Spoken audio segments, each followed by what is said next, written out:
হরে কৃষ্ণ। দণ্ডবত প্রণাম সকল বৈষ্ণব চরণে। সবাইকে জানাই আন্তর্জাতিক কৃষ্ণ ভাবনাত সংঘ এর পক্ষ থেকে এবং আমাদের এই ক্ষুদ্র গ্রুপ ধর্মকে জানিয়ে আচরণ করি এবং মানব জনমকে সার্থক করি এর পক্ষ থেকে সবাইকে সন্ধ্যাকালীন কৃষ্ণ প্রীতি ও শুভেচ্ছা। হরে কৃষ্ণ। তো আশা করি সকলে ভালো আছেন। তো এখন আমরা আমাদের আজকের এই সন্ধ্যাকালীন যে অনলাইন ভিত্তিক ভক্ত সংঘ, তো সেই ভক্ত সঙ্গে আজকের আলোচ্য বিষয় হচ্ছে শ্রীমদ্ ভগবদ গীতা। আর আমাদের আজকের যে টপিকস সেটা হচ্ছে শ্রীমদ্ ভগবদ গীতার পঞ্চম অধ্যায় কর্মসন্ন্যাস যোগ এর শ্লোক নম্বর 13 থেকে 16। তো আমরা আজকের এই শ্লোকগুলো একটু হৃদয়ঙ্গম করার চেষ্টা করব। সবাই আমাদের সাথে থাকবেন। তো আমাদের আজকের যে শ্লোক, যেহেতু পঞ্চম অধ্যায়ের শ্লোক নম্বর 13 থেকে 16, আমরা প্রথমেই জেনে নেব যে এই শ্লোক চারটাতে আমাদেরকে ভগবান কি শিক্ষা দিয়েছেন। শ্লোক নাম্বার 13 থেকে 16, চারটা শ্লোক। এই চারটা শ্লোকে ভগবান আমাদের যে শিক্ষাটা দেওয়ার চেষ্টা করেছেন সেটা আমরা প্রথমেই একটু জেনে নেব। এটা হচ্ছে যে আমরা 3 প্রকার কর্তা আছে। এই চারটা শ্লোকে ভগবান সেই 3 প্রকার কর্তার কথা উল্লেখ করেছেন। আমাদেরকে 3 প্রকার কর্তার বিষয়ে জ্ঞান দিয়েছেন। তো কারো কি জানা আছে সেই কর্তা 3টা কে কে? সেই 3 জন কর্তা কে কে? জীব বলতে আত্মাকে বোঝানো হয়। তো এই জীব আত্মাটা হচ্ছে আমাদের প্রথম কর্তা। আমাদের দেহের ভিতরে যে আত্মা জানেন যে আমাদের দেহগত যত কর্ম আছে বা সমস্ত কর্মই পরমাত্মার কর্তৃক অনুমোদন ছাড়া হয় না। তাহলে আমরা আরেকটা কর্তা পেলাম, পরমাত্মা। এটা হচ্ছে তৃতীয় কর্তা, supreme power of god head বা লর্ড। এটা হচ্ছে তৃতীয় কর্তা। তৃতীয় কর্তা কোনটা? পরমাত্মা। তাহলে প্রথম কর্তা জীবাত্মা, মানে আমি হচ্ছে জীব। তো প্রথম স্তরে এই যে জীবাত্মা, এটা হচ্ছে প্রথম স্তরের কর্তা।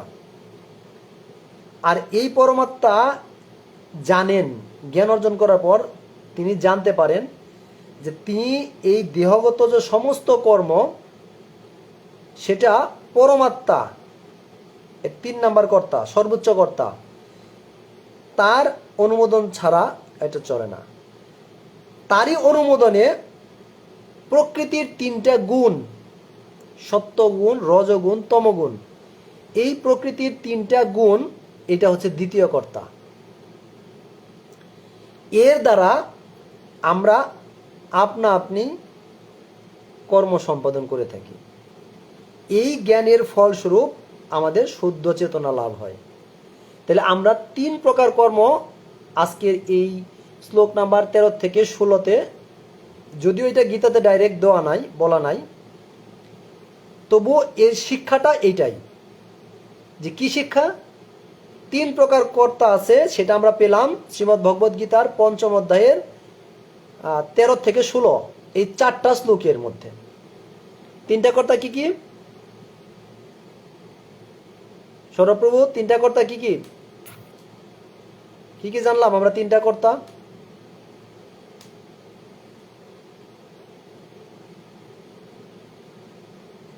যদে প্রভু,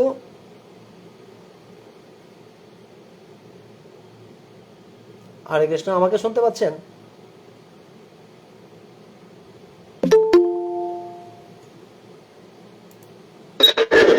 তিনটা কর্তা আমরা জানতে পারলাম। সেই 3টা কর্তা কে কে?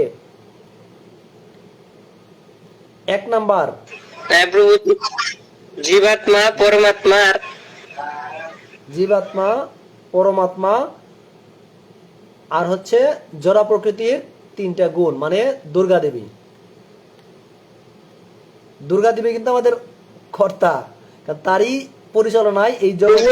সপ্তরজতম ওইটা, ওই তিনটা মিলে একটা। একটা মানে তিনটা গুণের অধিষ্ঠাত্রী দেবতাকে, এই তিনটা গুণ কার অধীনে? মায়া দেবীর। তাহলে তিনিও কিন্তু কর্ম করতে করাইতেছেন আমাদের দ্বারা, কর্ম করাইছে না? আমরা কার দ্বারা প্ররোচিত কর্ম করি? আমরা এই তিনটা গুণের দ্বারা প্ররোচিত হয়ে কর্ম করি, তাই তো? তাই না? আমরা তো এই তিনটা গুণের দ্বারা প্ররোচিত হয়েই কর্ম করি, ঠিক কিনা?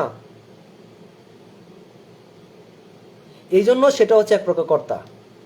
তাহলে আমরা তিনটা কর্তা জানলাম, জীবাত্মা, আমি কর্তা, যেটা আমি জীবাত্মা প্রথম স্তরের কর্তা। দ্বিতীয় স্তরের কর্তা হচ্ছে জড় প্রকৃতি তিনটা গুণের পরিচালনাকারী, সেটা হচ্ছে দুর্গা দেবী। আর তৃতীয় কর্তা হচ্ছে পরমাত্মা, যার অনুমোদনে সকল কর্তাই কর্ম করে। যার অনুমোদন না থাকলে কোনো কর্তাই কর্ম করতে পারবে না। এই তিনটা কর্তা হচ্ছে আমাদের আজকের আলোচ্য বিষয়।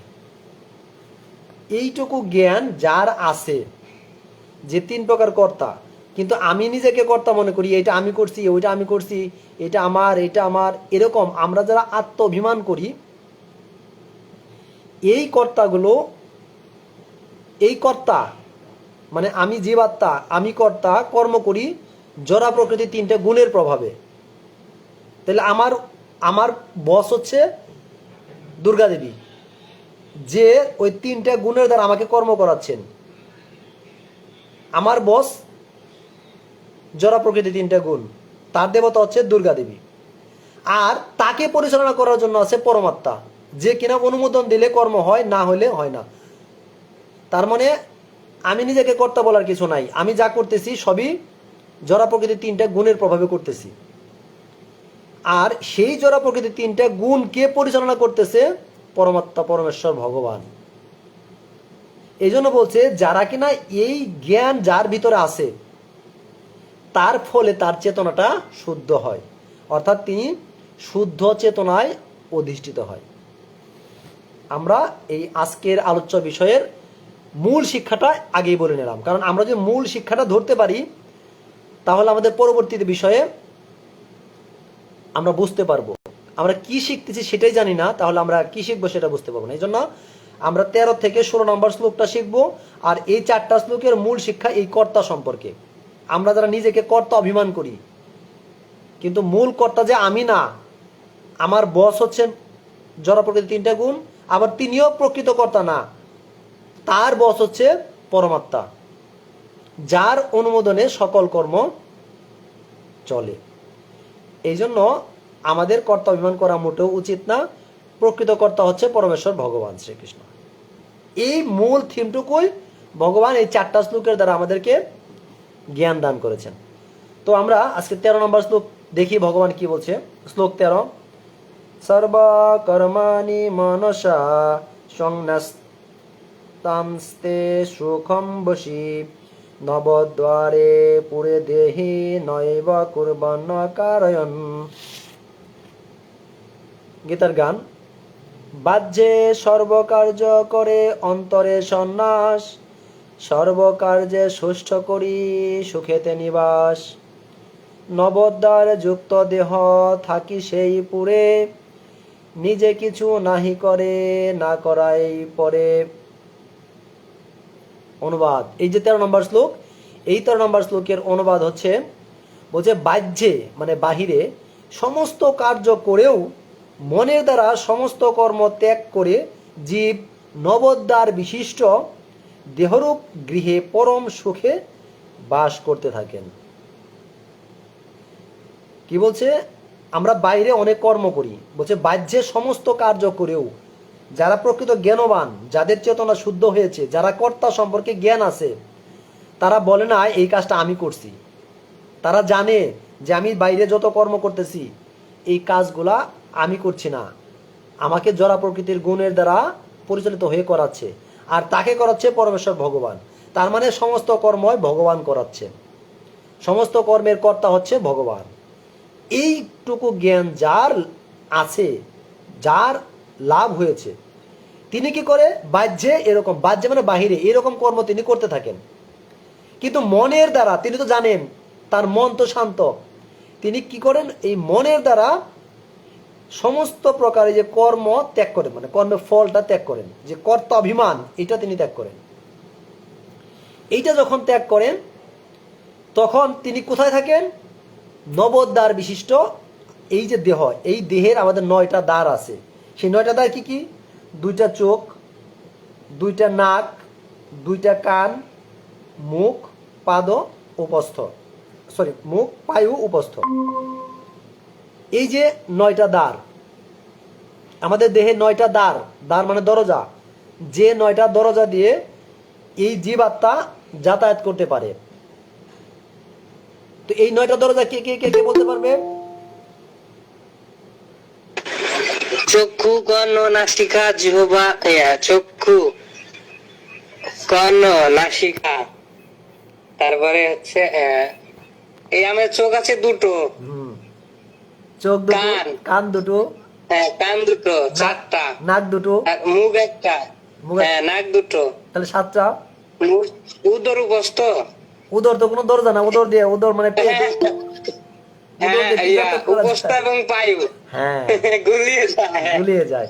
আমাদের দেহে এই 9টা দরজা আছে, যে 9টা দরজা দিয়ে এই হরে কৃষ্ণ। হ্যাঁ, হরে কৃষ্ণ। আমাদের গ্রুপে নতুন এক ভক্ত এসেছে, শান্তনু কুমার মন্ডল। মণ্ডল, হ্যাঁ। উনি অনেকই শ্রদ্ধাবান এবং মানে এই ভগবানের পথ অগ্রসর খুবই প্রয়াসী ওনার। উনি হচ্ছে সেনাবাহিনী চাকরি করে, হরি বল। ইন্ডিয়াতে ওনার বাড়ি। উনি অনেক দূরে থাকে, এখান থেকে অনেকটা দূর আমি যেখানে থাকি। আচ্ছা, উনি অনেক প্রতিকূলতা থাকতেও উনি ভগবানের নাম করার চেষ্টা করছে। আপনারা সকলে ওনাকে কৃপা করবেন। জয় জগৎগুরু শ্রীল প্রভুপাদ কি জয়, জয় প্রতিপাবন গুরু মহারাজ কি জয়। তো শান্তনু প্রভুকে অসংখ্য ধন্যবাদ আমাদের ক্লাসে যুক্ত হওয়ার জন্য।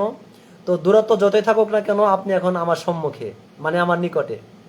তো আমরা এই অনলাইনের মাধ্যমে আমরা অতি দূরের ব্যক্তিকেও খুব কাছে আনতে পারি। যেমন এখন ফেসবুকে, আমার এখানে ফেসবুকেও লাইভেও দেখতেছি 5-7 জন ভক্ত আছে, আমার ক্লাসেও 7 জন ভক্ত আছে। এই যে 14 জন ব্যক্তি দেশ বিদেশের বিভিন্ন জায়গায়, বাংলাদেশ, ভারত, কিন্তু খুব কাছে সরাসরি আমাকে দেখতেছে, আমি সরাসরি দেখতেছি, সরাসরি আমার কথা শুনতেছে, আমি তাদের কথা শুনতেছি। অতএব আমরা চাইবো দূরত্বটা আর বলবো না, অনলাইনের যুগে আমরা খুব কাছে। The world is a global village. তো প্রভুকে অসংখ্য ধন্যবাদ। আমি চাইবো প্রভু আমাদের সাথে সঙ্গ করুন। প্রতি শুক্রবার শনিবার যদি আমাদের অনলাইনে ক্লাসটা হয়, আপনি যুক্ত থাকবেন। আর যদিও আমরা শুক্রবারে ক্লাসটা রবিবারে নেওয়ার চিন্তা ভাবনা করতেছি, বাংলাদেশের এখন ক্রান্তিকাল চলতেছে, যার কারণে এখন আমরা বাইরে প্রচারটা করতে পারতেছি না, বিধায় আমরা শুক্রবারে আবার ক্লাসটা আজকে নিলাম। তো আমরা চেষ্টা করব রবিবার এবং শনিবার, রবিবারে গীতার উপর ক্লাস এবং শনিবারে এখন চলবে ভক্তির রসামৃত সিন্ধুর উপর ক্লাস।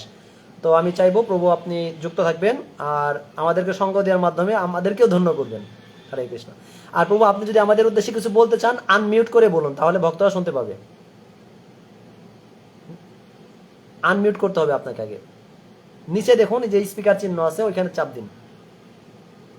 না প্রভু, বলার কিছু নাই। হরে কৃষ্ণ, আপনি বলুন, আমি মন দিয়ে শুনি প্রভু। হরি বল। ওকে, আপনি যখন কথা বলবেন তখন আনমিউট করে বলবেন, আর যখন শ্রবণে থাকেন তখন মিউট রাখবেন, তাহলে আর নয়েজ হবে না। ওকে, ঠিক আছে প্রভু, অসংখ্য ধন্যবাদ আপনাকে। আচ্ছা, তো এখন আমরা মূল ক্লাসে চলে যাই। আমাদের এই যে যে আত্মা, এখানে কি বলছে?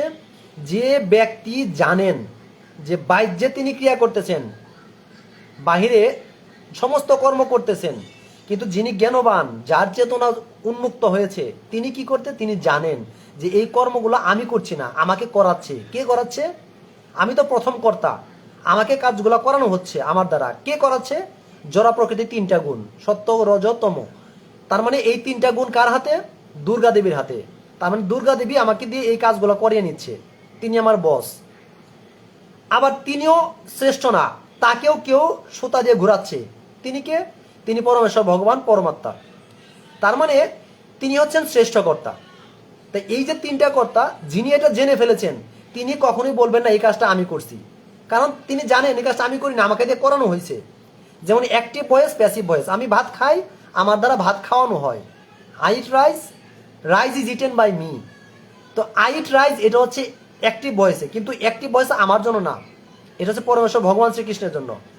আর rice is eaten by me, এটা হচ্ছে আমার জন্য, আমাকে দিয়ে করানো হচ্ছে। তো যিনি কিনা চেতনা যার শুদ্ধ হয়েছে তিনি জানেন এই কাজটা আমার দ্বারা করানো হয়েছে, প্যাসিভ হয়েছে, আর তার চেতনা হচ্ছে উন্মুক্ত।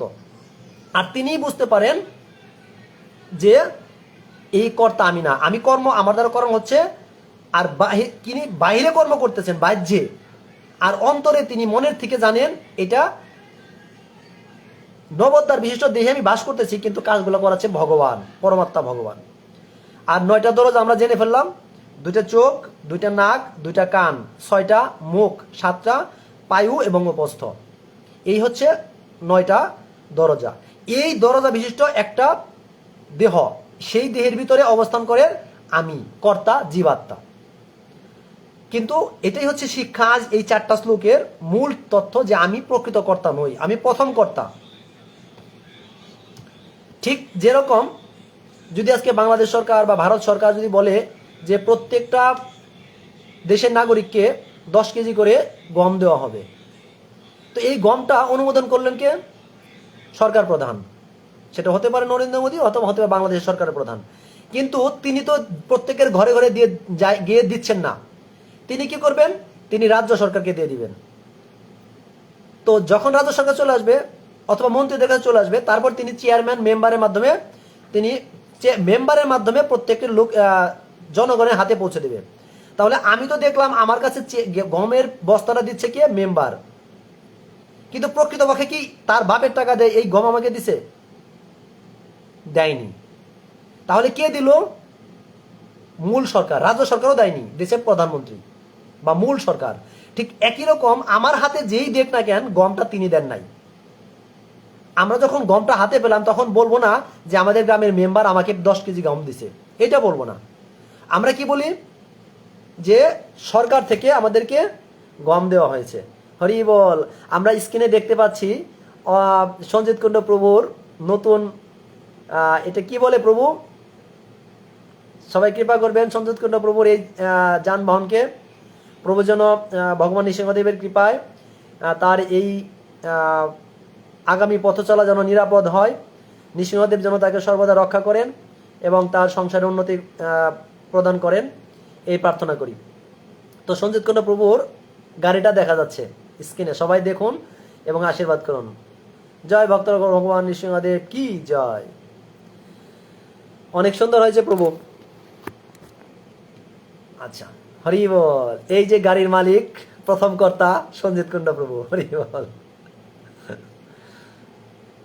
ওকে প্রভু, প্রভু কিছু বলবেন?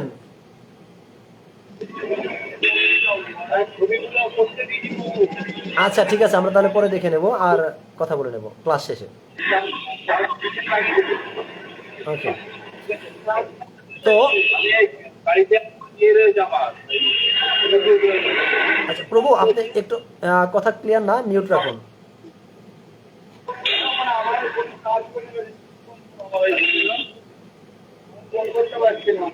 আচ্ছা, তো এখন আমরা যেটা বলতেছিলাম যে এইখানে তিনি কি করবে? তিনি জানবে যে আমি কর্তা নই। তাইলে একটা খারাপ ঘটনা ঘটছে, সাকসেস হয়নি, যে কর্মে হাত দিয়েছিল সেই কর্মটা সাকসেস হয়নি। তাহলে আমরা কি করি? দুঃখ প্রকাশ করি, আমি কাজটা করলাম, সফল হলাম না। কিন্তু যিনি জানেন কর্মটা আমি করিনি, আমাকে তো করানো হয়েছে, তো সমস্যা কি? আমি তো, আমার তো ব্যর্থতা নেই, আমাকে দিয়ে করাইছে কে? করাইছে ভগবান। তো ব্যর্থ হয়েছে ভগবান, হয়েছে আমার কি? তখন আমাদের আর দুঃখ থাকে না। এই জন্য বলছে তখন তিনি কি করে? এই নবদ্বার বিশিষ্ট দেহে তিনি সুখে বসবাস করতে থাকেন, তার আর দুঃখ থাকবে না। তো এটাই হচ্ছে মূল সূত্র। কিন্তু আমরা কি করি? আমরা নিজেকে কর্তা বলে অভিমান করে যদি কখনো সফল হই আনন্দ উল্লাস করি, যখন ব্যর্থ হই তখন দুঃখ প্রকাশ করি, দুঃখে ভারাক্রান্ত হয়ে যায়। কিন্তু মূলত এই কর্মটা যেহেতু আমিই করতেছি না, তাহলে আমার আর ভয় কিসের? তাহলে তো আমার আর দুঃখের কোনো কারণ নেই। যেমন আমরা যখন প্রায়শই নগর সংকীর্তনে বের হই, তো যে একটা জিনিস আমাকে খুব কষ্ট দেয় সেটা হচ্ছে কিছু কিছু সাথে ভক্তরা থাকে, যে ভক্তরা কমেন্ট করে। কখন কমেন্ট করে? দেখা গেল এক গৃহে গেলাম, এক ভক্ত 100 টাকা প্রণামী দিল, ওহ খুব সুন্দর, সে খুব খুশি। আবার এক গৃহে গেলাম, ওই গৃহে এক ভক্ত 2 টাকা প্রণামী দিল, না মুখটা কালো হয়ে গেল, মাত্র 2 টাকা দিল। আবার এক গৃহে গেলাম, 5 মিনিট কীর্তন করার পর ভক্ত কিছুই দিল না, খালি হাতে ফিরে আসলাম। ওই ভক্তটার জন্য যে কত রকম গালমন্দ করতে থাকে। তো আমার কথা হচ্ছে, এই যে আমরা 100 টাকা 10 টাকা বা দিল না, কাকে দিচ্ছে এটা? এটা কি আমাকে দিচ্ছে? এই টাকাকে আমি নেব? যদি আমাকে দিত তাহলে আমার খুশি হওয়ার কারণ ছিল, যাক আজকে ব্যবসায় লাভ হয়েছে। না, এটা তো আমাকে দিচ্ছে না, আমি তো এটা নিতে পারবো না। কি করব? ভগবানের সেবায় লাগাবো, ভক্তের সেবায় লাগাবো। তাহলে আমাকে যদি না দেয়, তাহলে 100 টাকা বা 500 টাকা বা 1000 টাকা দিলে আমার তাতে খুশি হওয়ার কি আছে? আর যে ভক্ত দেয়নি, তাতে আমার মনে কষ্ট পাওয়ার কি আছে? আমাকে দেয়নি, এটা তো আমার না, ভক্তের সেবা হবে না, ভগবানের সেবা কম হবে, সমস্যা কি? তো এটা, এরকম চেতনা যখন নিয়ে আমরা নগর সংকীর্তনে যাব, তখন আমাদের মনে কোনো দুঃখ থাকবে না। ঠিক সেম, যখন আমরা কোনো কর্ম করব, সে কর্মের সফলতা বা ব্যর্থতা, এতে সুখ বা দুঃখ তখনই হবে যখন আমি নিজেকে কর্তা বলে মনে করব। আর ভগবান চান তার ভক্তরা সুখে থাকুক। এই জন্য তিনি গীতার এই 5ম অধ্যায়ের 13 থেকে 16 নম্বর শ্লোকে আমাদের বুঝিয়ে দিচ্ছেন যে কর্তা তুমি না, তুমি প্রথম কর্তা, তোমাকে দ্বারা করানো হচ্ছে। কার মাধ্যমে? দুর্গা দেবীর মাধ্যমে। কিন্তু সেও কর্তা না, প্রকৃত কর্তা আমি। তাইলে আর তোমার এত দুঃখের কি আছে? সফল হলেও খুশির কিছু নাই, ব্যর্থ হলেও দুঃখের কিছু নাই।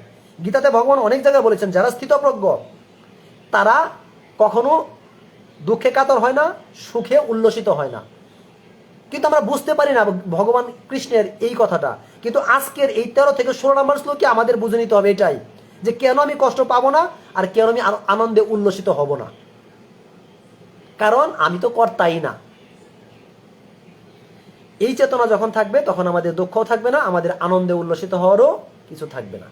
এই জন্য ভগবান এক এক শ্লোকে এক একটা কথা বলে, কিন্তু সেই কথাটা আমরা কতটুকু হৃদয় দিয়ে বুঝতে পারি, সেটাই হচ্ছে আমাদের বিবেচ্য বিষয়।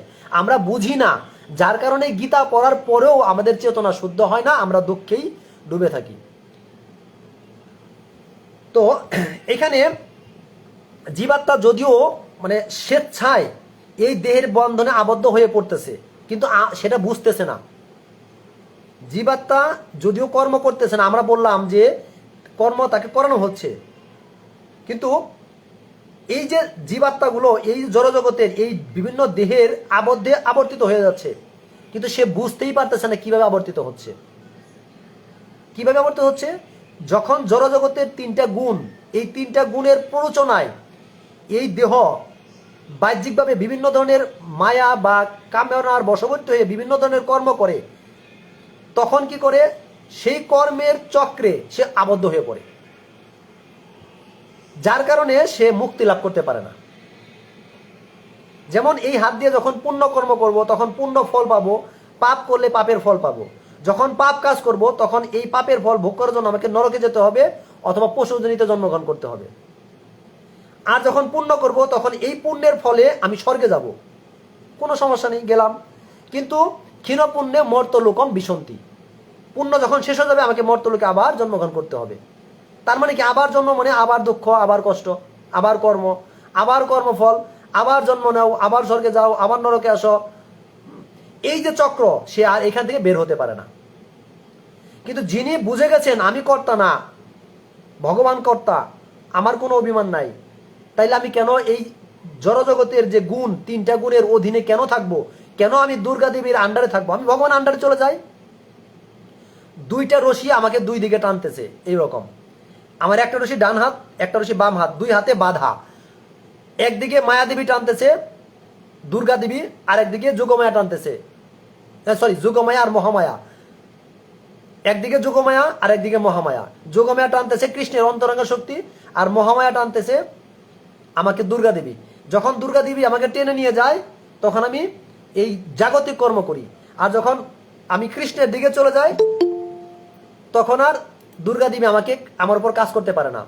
কি বলছিল? যে কৃষ্ণ সূর্য সম মায়া অন্ধকার, যাহা কৃষ্ণ তাহা নাই মায়ার অধিকার। যখন আমি কৃষ্ণের অধীনে চলে যাব, তখন আর দুর্গা দেবী আমার উপর আধিপত্য খাটাতে পারবে না। এই জন্য আমাদের উচিত যে আমার নিজের শক্তিটাকে দুর্গার দিকে না দিয়ে, 2 দেবী যেহেতু 2 দিকে টানতেছে, তাহলে আমার শক্তিটাকে দুর্গার দিকে না দিয়ে আমি কৃষ্ণের দিকে দিই, তাহলে কৃষ্ণের দিকে একটু জোর বাড়বে, আমি কৃষ্ণের দিকে চলে যাব। তখন দুর্গা আমাকে আর ধরতে পারবে না। আমি তখন কৃষ্ণের আলোতে আলোকিত হয়ে যাব, আমি নিরাপদ। যাহা কৃষ্ণ তাহা নাই মায়ার অধিকার। তখন মায়া দিবে আর আমার উপর আধিপত্য খাটাইতে পারবে না, আর তখনই আমরা মুক্ত হতে পারবো। তো আমরা যখন এইরকম কর্ম না করি তখনই কি হয়, তখনই আমরা এই যে কর্মবন্ধনে সাইকেলের মতো ঘুরতে থাকি, সাইকেলে চাকার মতো, জন্ম মৃত্যু জরা ব্যাধি, জন্ম মৃত্যু জরা ব্যাধি, এই থেকে আর মুক্তি মিলে না। আর দোষ দেই ভগবানের, ভগবান আমাকে করেছে না, ভগবান আমাকে স্বাধীনতা দিছে, ক্ষুদ্র স্বাধীনতা দিয়ে দিছেন, কিন্তু সেই ক্ষুদ্র স্বাধীনতা আমরা কোন কাজে লাগাচ্ছি সেটা হচ্ছে বিবেচ্য বিষয়। আমি ইচ্ছা করলে মুক্তিও লাভ করতে পারি, ইচ্ছা করলে এই জড়জগতের বন্ধনে আবদ্ধ হয়ে থাকতে পারি, সেটা সম্পূর্ণ আমার নিজের কর্মের উপর। তো এই যে তার যে এই দিব্য ভাব, আত্মা হচ্ছে পরমাত্মার অংশ, পরমাত্মা হচ্ছে সচ্চিদ আনন্দময়। আর এই পরমাত্মা যেহেতু সচ্চিদ আনন্দময়, তাহলে এই আত্মার পরমাত্মার অংশ হওয়ার কারণে এই আত্মাও সচ্চিদ আনন্দময়। কিন্তু সেই সচ্চিদ আনন্দময় দিব্য আত্মাটা কি করে, জড়জগতের সংস্পর্শে আসার ফলে সে সেইখানে সেই গুণের প্রভাবের দ্বারা পরিচালিত হয়ে সেই দিকে ধাবিত হতে থাকে। আর তার সেই কর্মের কারণে সে কি করে, তখন তিনি আবার এই বন্ধনে আবদ্ধ হয়ে যায়। এজন্য আমাদের কি করতে হবে, কৃষ্ণ ভাবনাময় ভাবিত হয়ে আমাদের সেই মানে আচ্ছাদিত যে চেতনা, সেই চেতনাকে প্রকাশিত করতে হবে, পুনরুজ্জীবিত করতে হবে। এবং যারা এই চেতনাকে পুনরুজ্জীবিত করতে পারে তারাই হচ্ছে এই দেহবন্ধন থেকে মুক্ত হতে পারে। আর যিনি কৃষ্ণ ভাবনার দিকে যাবে না, তিনি তার জড়জগতের বন্ধনে আবদ্ধ চিরকালই থেকে যাবে, কখনোই মুক্তি লাভ করতে পারবে না। তো এই জন্য আমাদের যখনই আমরা কৃষ্ণ ভক্তে পরিণত হব, তখনই আমাদের এই দেহজাত সমস্ত প্রকার কর্ম থেকে আমরা মুক্তি লাভ করতে পারব। কিন্তু বদ্ধজীব তার নিজের স্বরূপ, প্রকৃত পরিচয়, আমি যে কৃষ্ণের অংশ, আমি যে কৃষ্ণের দাস, অংশের কাজ হচ্ছে পূর্ণের সেবা করা, অংশের কাজ হচ্ছে পূর্ণের সেবা করা। যেমন আমার মাথা থেকে পায়ের পাতা পর্যন্ত সম্পূর্ণ হচ্ছে আমি পূর্ণ, আর আমার হাত হচ্ছে একটা অংশ। তো আমার গালে যখন মশা বসে তখন আমি হাত দিয়ে মারি, এখানে যখন চুলকায় তখন নাক চুলকায় তখন হাত দিয়ে চুলকাই, যখন আমার ঘাম ঝরে হাত দিয়ে ঘাম ঝাড়ি। তার মানে কি, আমার অংশের কাজগুলো হচ্ছে আমার পূর্ণ দেহের সেবা করা। ঠিক আমার আত্মাটা হচ্ছে পরমাত্মার অংশ, সেই কারণে আমার আত্মার কাজ হচ্ছে আমার পরমাত্মার সেবা করা। যেই জীব কৃষ্ণ ভুলি, যেই জীব অনাদি বহির্মুখ, অতএব মায়া তারে দেয় সংসার দুঃখ। এই যে আমি ভুলে গেলাম আমি আত্মা, আমার স্বরূপ ভুলে গেলাম, আমি এই দেহটাকে আমি মনে করতেছি, এটাই হচ্ছে আমার ভুল। আমি স্বরূপ ভুলে গেছি, স্বরূপ মানে প্রকৃত রূপ, আমি নিজেকে চিনতে পারি নাই, আমি এই দেহটাকে আমি মনে করে আছি। আর এই ভুলটার কারণেই আমি কি হচ্ছি, প্রকৃত পরিটা খুঁজে পাচ্ছি না। আমি যে দেহ নই, আমি যে চিন্ময় আত্মা, এই স্বরূপটা আমি ভুলে যাওয়ার কারণে আমি নিজের পরিচয়টা হারিয়ে ফেলছি, যে কৃষ্ণ যে আমার প্রভু, আমি যে তার দাস, এই পরিচয়টা হারিয়ে ফেলছি। যার কারণে আমি এই দেহের থেকে শুধু জ্বালা যন্ত্রণা ভোগ করতেছি। এই জন্য আমাদের এই দেহ থেকে মুক্তি তখনই মিলবে যখন আমি আমার স্বরূপ উপলব্ধি করতে পারবো, যখন আমি বুঝতে পারবো যে এইটা আমি না। যেমন আমি প্রায় বছরখানেক আগে আমি ক্লাসে আমি কে এই টপিক্সের উপর যখন একটা ক্লাস নিয়েছিলাম, আমি প্রশ্ন করছিলাম যে আমাকে কে কে চিনেন, হাত তুলুন। তো অনেকেই হ্যান্ড রাইজ করছিল, তার মধ্যে সঞ্জয় কি বক্তার নাম হচ্ছে সুমন প্রভু হ্যান্ড রাইজ করছে, প্রভু আমি চিনি। চিনেন? যে হ্যাঁ। কিভাবে চিনেন? বলে প্রভু যে কালকে আপনি বাইক নিয়ে বাজার দিয়ে গেলেন, আপনার সাথে দেখা, দাঁড়িয়ে কথা বললাম। বলছে ও আচ্ছা, আমাকে দেখতে পাচ্ছেন? যে হ্যাঁ দেখতে পাচ্ছি। তো তখন বললাম যে এই হাতটা কার? আমার। এটা কি আমি? যে না, একটা আমার। আচ্ছা, বললাম যে এই কলমটা কার? আমার। এটা কি আমি? যে না, এটা আমি না, এটা আমার। একটা আমার, একটা আমি, দুইটা ভিন্ন শব্দ, একই না। দুইটা শব্দ ভিন্ন মানে দুইটা বস্তু ভিন্ন, দুইটা বিষয় ভিন্ন। আমার আর আমি দুইটা ভিন্ন। তাহলে এই হাতটা কার? আমার। মাথাটা কার? আমার। এগুলো আমি না। তাহলে এই দেহটা কার? আমার। তাহলে এই দেহটাকে আমি? যে না তো প্রভু, কারণ এটা আমার শব্দটা হচ্ছে আমার, আমি শব্দ না।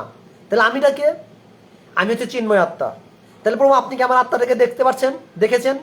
বলছেন না প্রভু দেখি নাই। তাহলে আমি এটাকে, আমার আত্মাকে যদি দেখেন নাই, তাহলে আপনি তো আমাকে দেখেন নাই।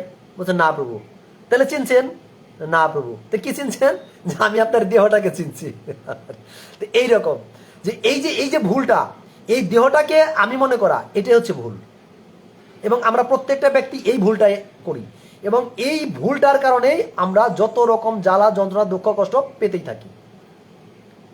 যেমন আজকে আমি একটা গীতার ক্লাস নিলাম দুপুরবেলা, তো সেখানে কলেজ পড়ুয়া এক স্টুডেন্ট আমাকে প্রশ্ন করছে। তো তার প্রশ্ন উত্তর দিতে গিয়ে আমি বলছিলাম সে বলছিল কর্ম করা ভালো না কর্ম ত্যাগ করা ভালো। তো তাকে আমি এই কর্ম সম্পর্কে বোঝাতে গেলে বললাম যে কর্ম হচ্ছে দুই প্রকার, একটা হচ্ছে জাগতিক কর্ম আর একটা হচ্ছে পারমার্থিক কর্ম। হ্যাঁ, জাগতিক কর্ম সেইটাই যেটা আমি এই দেহে টিকে থাকার জন্য আমাকে করতেই হবে, সেটা জাগতিক কর্ম। আর যে কর্মটা আমি না করলেও আমার এই দেহ থেকে আমার প্রাণ মানে মারা যাব না, সেটা হচ্ছে পারমার্থিক কর্ম। তখন মাথায় হাত দিয়ে বলে, আরেকটু বুক খুইলা বলেন, আচ্ছা ঠিক আছে, আমি যদি না খাই আমি কি বাঁচবো? 7 দিন না খাইলে বাঁচবো না, মারা যাব। তাহলে আমাকে খেতেই হবে, এই খাওয়াটা হচ্ছে জাগতিক কর্ম। আমি যদি ভগবানের নাম জপ না করি তাহলে কি আমি মারা যাব? না। পৃথিবীতে অনেক লোক আছে হরিনাম করে না, তারা কি মারা গেছে? না। তাহলে সেটা হচ্ছে আমার পারমার্থিক কর্ম। যে কর্মটা না করলেও আমি জীবিত থাকতে পারবো, সেটা হচ্ছে পারমার্থিক কর্ম। কিন্তু মুক্তি পাবো না, কিন্তু আমি জীবিত থাকবো। আর যে কর্মটা আমাকে এই বেঁচে থাকার জন্য আমাকে করতেই হবে, সেটা হচ্ছে জাগতিক কর্ম। আমাকে চাকরি করতেই হবে, আমাকে কর্ম করতেই হবে, আমাকে খাইতেই হবে। তখন বলবো তাহলে তো জাগতিক কর্মই ভালো। আমি বলছি হ্যাঁ, জাগতিক কর্ম ভালো, আমাকে জন্ম মৃত্যু চক্রে শুধু ঘুরাইবো নাকে দিয়া। তাহলে আর পারমার্থিক কর্ম আমাকে মুক্তি দিবে। ও আচ্ছা, তার মানে আমাদের পারমার্থিক কর্মই শ্রেষ্ঠ। এতক্ষণ বুঝছিল যে কর্মটা না করে আমি বাঁচতে পারবো, তাহলে সেটা করার দরকার নাই। ঠিক আছে, দরকার নাই। কিন্তু আমি কি করব? এই জাগতিক কর্ম করব আর এই জগতের বন্ধনে আবদ্ধ হব। যত জাগতিক কর্ম করব যত জগতের এই বন্ধনে আবদ্ধ হব, আর তত বেশি আষ্টে বৃষ্টি মায়া দিবে আমাকে, এমন ভাবে বাঁধবে এ জীবন না, আগামী 100 জন্ম মুক্তি মিলবে না। আর যদি আমি জাগতিক কর্মটা কমিয়ে দিই, পারমার্থিক কর্ম করতে থাকি, তখন আমি এই দুর্গা দেবীর আন্ডার থেকে আমি কৃষ্ণের দিকে ধাবিত হব। তখন কৃষ্ণ আমাকে এই দেহ থেকে মুক্তি দিয়ে আমাকে তার ধামে নিয়ে যাবে। তাহলে এখন কোনটা শ্রেষ্ঠ? বলছে ও প্রভু, তাহলে পারমার্থিকটাই শ্রেষ্ঠ। এই জন্য আমাদের কি বুঝতে হবে কোনটা জাগতিক আর কোনটা পারমার্থিক। দেহের জন্য কাজ করা সেটা হচ্ছে জাগতিক ক্রিয়া, জাগতিক কর্ম। আত্মার জন্য কর্ম করা সেটা হচ্ছে পারমার্থিক কর্ম। দেহ অল্প দিনের, এই জন্য জাগতিক কর্মটা হচ্ছে অল্প দিনের। আর পারমার্থিক আত্মা হচ্ছে আমার জন্ম জন্মান্তরে থাকবে, চিরদিন থাকবে, কখনো ধ্বংস হবে না। এই জন্য আমার পারমার্থিক কর্ম কখনো ধ্বংস হবে না। সোজা হিসাব, যেহেতু আত্মা ধ্বংস নাই, আত্মার জন্য আমি যা কিছু করবো তারও কোনো ধ্বংস হবে না। আর দেহ যেহেতু আমার ধ্বংস হবে, 50 বছর হোক 100 বছর হোক, ধ্বংস হবেই। তার মানে আমার জাগতিক কর্ম ধ্বংস হবে। তাহলে আমি কেন এই ধ্বংস হবে সেই কর্ম বেশি করব? সেটা করতে হবে, কিন্তু সেই কর্মটা বেশি কেন করব? যতটুকু না করলেই নয়, আমি সেটুকু করব, আর বেশি সময়টা পারমার্থিক কর্মে দেব, কারণ সেটার কোনো ধ্বংস নাই। এই জন্য আমাদের কর্ম করার ক্ষেত্রে এই বিষয়টা খুব খেয়াল করতে হবে, আমি কি ধরনের কর্ম করছি, জাগতিক নাকি পারমার্থিক। কিন্তু আমরা যখনই এই বদ্ধ অবস্থায়, চেতনা যখন বদ্ধ থাকে, তখন সেই রকম চেতনা নিয়ে জড়কর্ম করতে করতে আমরা জড়জগতের বন্ধে আষ্টে বিষ্টে বদ্ধ হয়ে যাই, মুক্তির কোনো দরজা খোলা থাকে না। এই জন্য আমাদের উচিত হচ্ছে এই জগতের বন্ধন থেকে মুক্ত হতে গেলে অবশ্যই পারমার্থিক কর্ম বেশি বেশি করা। তার জন্য আমাদের উচিত হচ্ছে আমাদের চেতনাকে জাগ্রত করা। তো 14 নম্বর শ্লোকের ভগবান আমাদের স্পষ্ট করে দেখিয়ে দিচ্ছে যে দেহরূপ যে এই যে নগরীর কথা বললাম, আমি 14 নম্বর শ্লোকে অনুবাদটা বলতেছি। দেহরূপ নগরীর প্রভু জীব, এই যে দেহ, এইটা একটা নগর মানে রাজধানী। এই নগরের 9টা দরজা ছিল, যে নগরে 9 দরজা দিয়েই প্রজারা ঢুকতে পারে। আর সেই নগরের প্রভু হচ্ছে জীবাত্মা মানে আমি। এই যে নগরী, এর প্রভু হচ্ছে আত্মা। তিনি কখনো কোনো কর্ম সৃষ্টি করে না। যেমন বাংলাদেশে এখন প্রায় জায়গায় অগ্নিসংযোগ হচ্ছে, কে করছে? এই হাত দিয়ে করছে। কেন করছে? তারা জানে, তাদের চেতনার মায়ার দ্বারা মোহিত হয়ে এই হাত করছে। কোনো আত্মা কি কোনো ঘরে যে আগুন ধরাইছে? না তো। ভগবান গীতাতে 2য় অধ্যায় বলে দিছে যে আত্মা কাউকে হত্যা করে না, বা কারো দ্বারা হত হয় না, আত্মার দ্বারা কেউ কখনো হত্যা করতে পারে না, তাই তো? তাহলে এই যে অগ্নি সংযোগ করছে দেহ, তার মানে প্রভু হচ্ছে জীবাত্মা, আর জীবাত্মা কখনো কোনো কর্ম সৃষ্টি করে না। ভগবান 14 নম্বর শ্লোকের অনুবাদ এটাই বলতেছে যে দেহরূপ নগরীর প্রভু এই জীবাত্মা, তিনি কখনো কর্ম সৃষ্টি করে না, সে কাউকে দিয়ে কিছু করায়ও না। আত্মা কিন্তু কাউকে দিয়ে কিছু করে না। সে কে করাচ্ছে? দুর্গা দেবী করাচ্ছে। এই জড়জগতের 3টা গুণের দ্বারা দুর্গা দেবী কাজ করাচ্ছে। আত্মা শুধুমাত্র এই দেহটাকে সচল করাচ্ছে, সে কর্মের ফলও সৃষ্টি করে না। যেহেতু আত্মা কারো দ্বারা কর্ম করায় না, কারো দ্বারা করায়ও না, তাহলে সে কোনো ফলও সৃষ্টি করে না। এই সবই হয় জড় প্রকৃতির গুণের প্রভাবে। হ্যাঁ প্রভু হ্যান্ড রাইজ করেছেন, বলুন। আচ্ছা প্রভু, তাহলে আত্মা মানে কোনো কিছুই করাচ্ছে না, তাহলে মৃত্যুর পর যমলোকে গিয়ে কষ্ট পায় কে? আত্মা। কাকে শাস্তি দেওয়া হয়? আত্মাকে। হ্যাঁ, কেন দেওয়া হবে? কারণ আত্মা তো জড়িত নেই এর ভিতরে, এইখানে তো তাহলে মজার তাকে বিষয়, কেন কষ্ট দেওয়া হবে? এইখানে তো মজার বিষয়। আগের ক্লাসটা আপনি মনে হয় ছিলেন না, সেখানে বলা হয়েছিল, অর্জুন বলছিল কৃষ্ণকে, হে কৃষ্ণ, মানুষ কার দ্বারা প্ররোচিত হয়ে অনিচ্ছা সত্ত্বেও পাপ কাজে প্রবৃত্ত হয়? প্রশ্ন করছিল না 4th অধ্যায়ে? হ্যাঁ, আমি এরকমটা শুনেছি। হ্যাঁ, যে মানুষ তো পাপ কাজ করতে চায় না। আচ্ছা, আমাদের ক্লাসে এখন 7 জন আছেন, ফেসবুকে আছেন 10 জনের মতো। বলুন কে পাপ কাজ করতে চান? বলুন, হ্যান্ড রাইজ করুন। কেউ হাত তুলবে না, কিন্তু আপনি পাপ কাজ ওই করতেছেন। ওই শ্লোকটা যে কাম হয়ে এসো, ক্রোধ হয়ে এসো, ওইটা? এটা তার উত্তর, তার আগের শ্লোকে বলছে অর্জুন প্রশ্ন, আর এই কাম এসো এটা হচ্ছে তার উত্তরটা দিছে ভগবান। কাম এসো, ক্রোধ এসো, রজগুণ সমুদ্ভব, মহাশন মহাপাপমা বিদ্যনমিহ বৈরিণম। কাম ক্রোধ এগুলো, এটা একটু বিস্তারিত ভাবে বলুন প্রভু, কৃপা করে। হ্যাঁ, এটা হচ্ছে রজগুণের দ্বারা উদ্ভূত। তাই বলছে না, কাম এসো ক্রোধ, কাম থেকে ক্রোধ, এগুলো হচ্ছে রজগুণের দ্বারা উদ্ভূত, যা মানুষকে পাপ কাজে প্রবৃত্ত করে। অতএব এটাকে পরিত্যাগ করো। তাই বলছে না, কাম এসো, ক্রোধ এসো, রজগুণ সমুদ্ভব, বিদ্যনমিহ বৈরিণম, এটাকে ত্যাগ করো। এইখানে এই যে ভগবান ওই শ্লোকে যে কথাটা বললো, আর আজকে 14 নম্বর শ্লোকে যে কথাটা বলতেছে যে জড় প্রকৃতির গুণের প্রভাবেই এটা হচ্ছে, কথা একই কিনা? এখানে বলছে জড় প্রকৃতির 3টা গুণ, গুণের প্রভাবে, আর ওইখানে বলছে রজগুণ, ডাইরেক্ট বলে দিছে স্পষ্ট করে। রজগুণ থেকে আমাদের আমার ক্রোধ জন্মায়, ক্রোধ থেকে সম্মোহ, সম্মোহ থেকে স্মৃতি বিভ্রম, স্মৃতি বিভ্রম থেকে বুদ্ধিনাশ, বুদ্ধিনাশ হওয়ার ফলে সর্বনাশ হয়। আর এই ক্লাসটাতে আমি আরেকটু বলছিলাম, কি বলছিলাম, যে আমার সাপোজ একটা হিরো স্প্লেন্ডার প্লাস বাইক আছে, আর আমাদের মঙ্গলময় প্রভুর একটা ফেজার অথবা গিক্সার আছে, তো তার বাইকটা অনেক হেভি আর অনেক গর্জিয়াস। তো আমার ইচ্ছা ওইরকম একটা বাইক আমার লাগবে, আমার এটা ভালো লাগে না। এখন কি করব, আমার টাকা লাগবে, কিন্তু আমার কাছে টাকা নাই, কিন্তু বাইক আমার লাগবে। এটা হচ্ছে কামনা। এই কামনা মানে কিভাবে উদ্ভূত হয়? ইন্দ্রিয়ের সাথে বিষয়ের সংযোগের ফলে আমাদের কামনার উদ্ভব হয়। এই ক্লাসগুলো প্রভু মনে মিস করছেন আপনি, যার কারণে এখানে একটু সমস্যা হচ্ছে। ইন্দ্রিয়ের সাথে বিষয়ের সংযোগ যখন হবে, তখন আমাদের কামনা বাসনার সৃষ্টি হবে, আর এই কামনা থেকে যখন আমরা পাবো না, তখন আমাদের ক্রোধ হবে, আর ক্রোধ থেকে হবে সম্মোহ, আমার এটা লাগবেই লাগবে, কি করে চাই, পারলে ওরা ধর। ওই যে ব্যাংকে গেছিলাম, একজনে 5 লাখ টাকা তুললো, তুইলে গেল, ওর পিছিল ফাঁকা জায়গা পাইলে ওর ধরবো, এমনি না দিলে মাইরা ফেলামু। এই যে স্মৃতি বিভ্রম, আর স্মৃতি বিভ্রম হওয়ার বুদ্ধিনাশ হয়েছে, যার কারণে আমি একজনে হত্যা করে ফেলছি। আর এই বুদ্ধিনাশ হওয়ার ফলে আমার সর্বনাশটা হলো, পুলিশও ধরলো, আমাকে যাবজ্জীবন কারাদণ্ড অথবা ফাঁসির আদেশ দিয়ে দিল। তাহলে এই যে ভগবান গীতাতে স্পষ্ট করে বলছে যে ইন্দ্রিয়ের সাথে বিষয় সংযোগের ফলে কামনা সৃষ্টি হয়।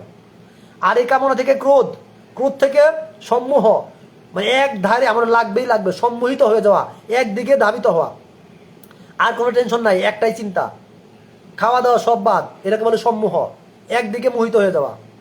সম্মোহ থেকে চিতিবিভ্রম, আর চিতিবিভ্রম থেকে বুদ্ধিনাশ, আর বুদ্ধিনাশ হওয়ার ফলেই সর্বনাশ। প্রভু বুঝতে পারছেন ধারাবাহিকতাটা? এখন এটা ব্যাখ্যা করতে গেলে প্রভু আজকের ক্লাস এখানে লাগবে, বিশাল বড় ব্যাখ্যা। হ্যাঁ প্রভু, আমি পরে জেনে নেব আপনার কাছ থেকে। মানে সামারিটা বুঝতে পারছেন কিনা যে কিভাবে আমাদের এই পাপটা হয়? হ্যাঁ হ্যাঁ বুঝেছি। যখন আমাদের মনে ধাপে ধাপে ধাপে ধাপে ধাপে ধাপে আমার মনে কামনা হয় যে কি আমার বাইকটা লাগবে, এটা আমার ইন্দ্রিয়ের সাথে বিষয় সংযোগ হয়েছে। কোন ইন্দ্রিয়? চক্ষু।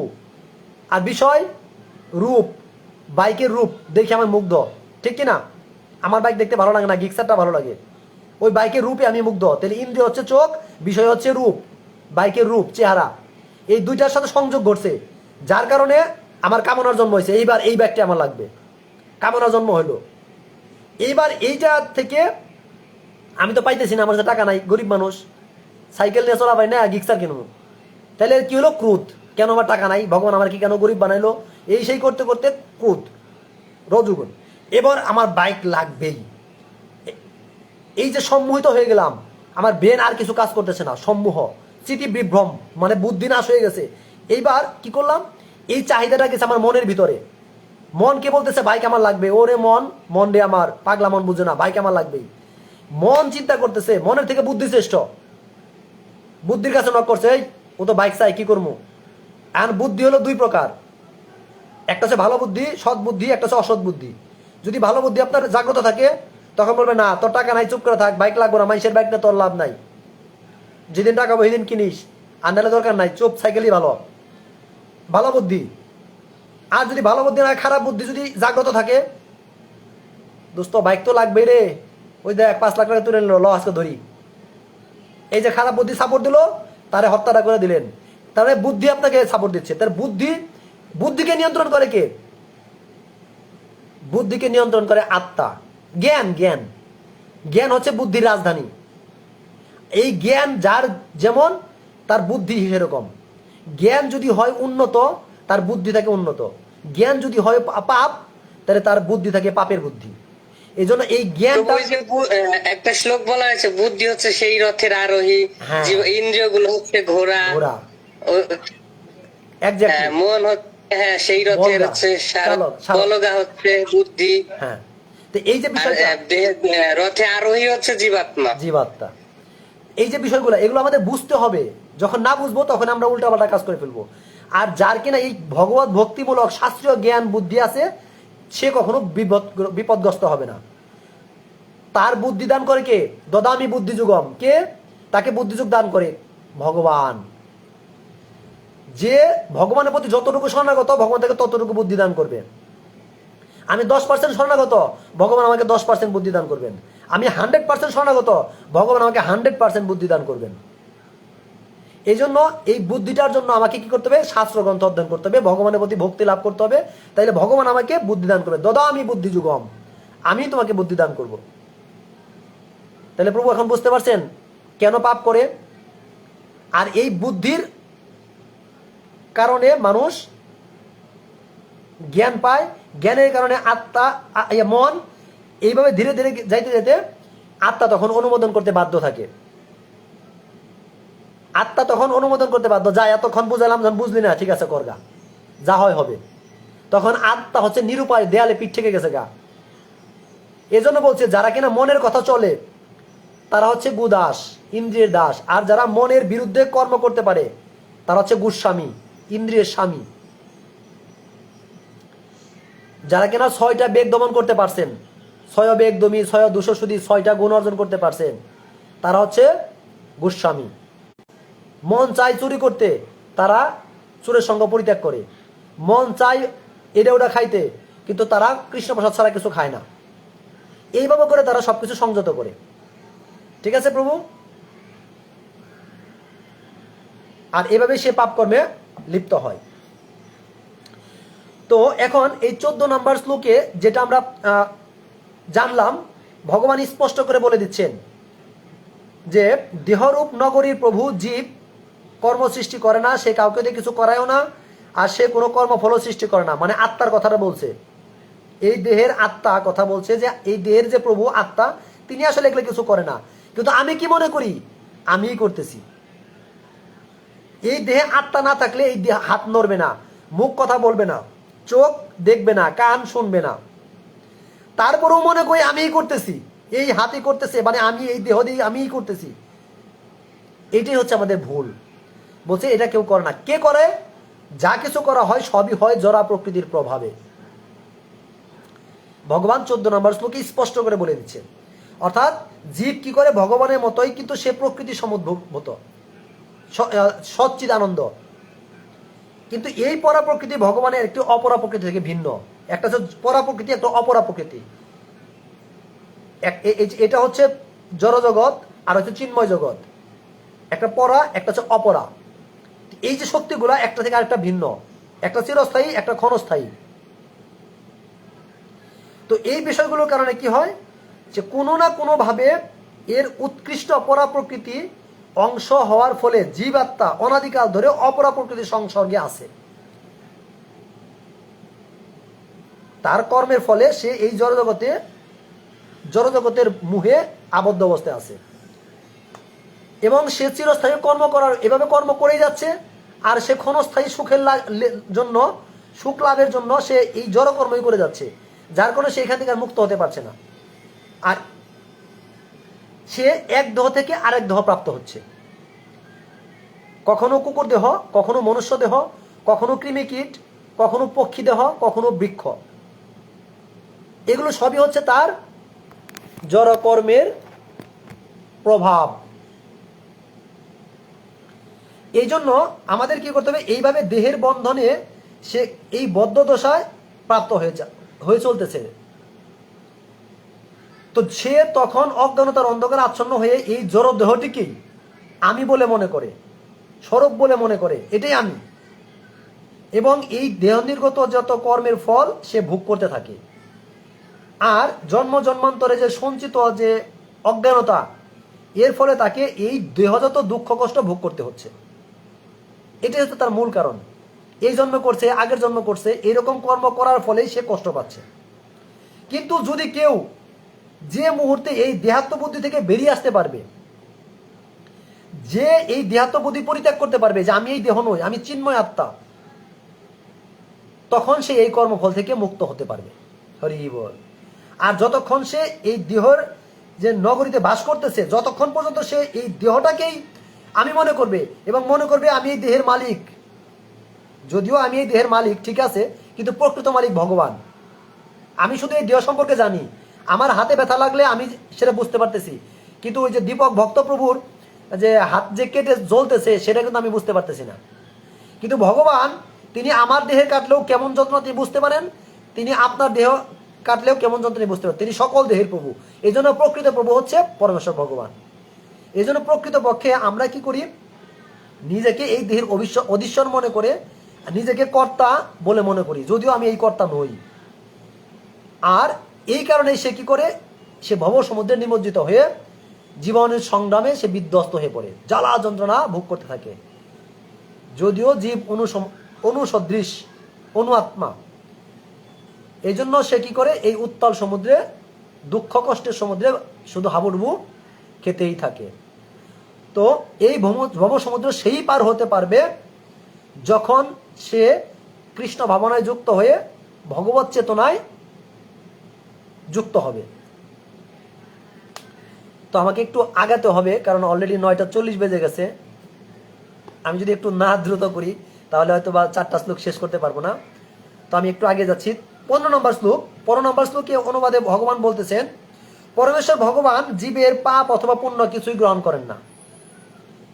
এই যে জীব আত্মাগুলা যে পাপ করতেছে বা পুণ্য করতেছে, ভগবান এগুলো কিছুই গ্রহণ করেন না।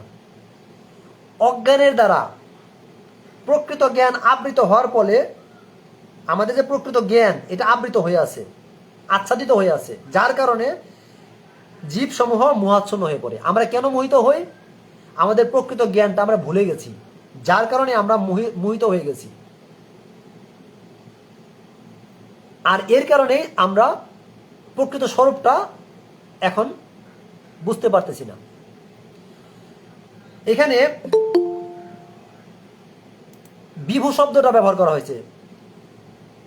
বিভু শব্দের অর্থ হচ্ছে ভগবান, পরমেশ্বর ভগবান, যিনি অনন্ত জ্ঞান, যশ, শ্রী, বৈরাগ্য, ঐশ্বর্য এগুলোর মালিক।